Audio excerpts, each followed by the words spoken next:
En fait, moi, je connaissais un peu la communauté érythréenne parce que j'avais réalisé un premier documentaire avec eux il y a quelques années en fait à Calais. Donc j'étais toujours en contact avec eux, enfin ceux qui étaient passés en Angleterre, et c'est eux qui m'ont parlé la première fois de ce problème en 2011. Mais je n'avais pas du tout mesuré l'ampleur de ce qu'ils me racontaient, réduisant ça à peu près à un problème de passeurs. En fait, je me disais, bon, ça se passe mal. Comme ça, je le savais que ça se passait mal en Libye.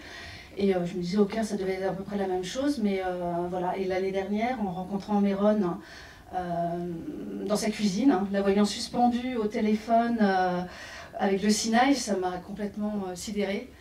Et je suis revenue en me disant, il faut à tout prix parler de ça.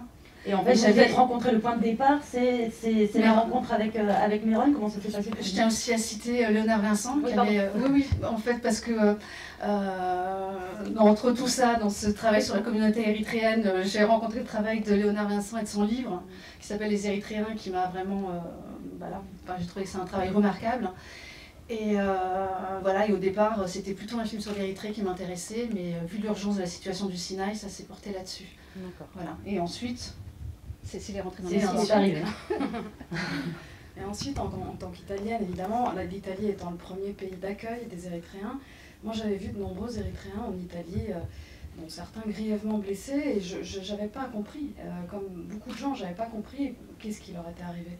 En Italie, on ne comprend pas ce qui leur arrive, on ne comprend pas très très bien. Et d'ailleurs, quand Delphine m'en a parlé la première fois, il y avait quelque chose qui n'arrivait pas jusqu'à mon cerveau. Je me disais, pourquoi les torturer à ce point?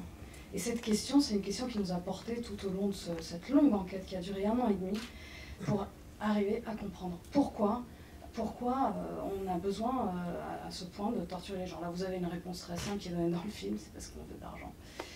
Mais il y en a évidemment plein d'autres et on en parlera.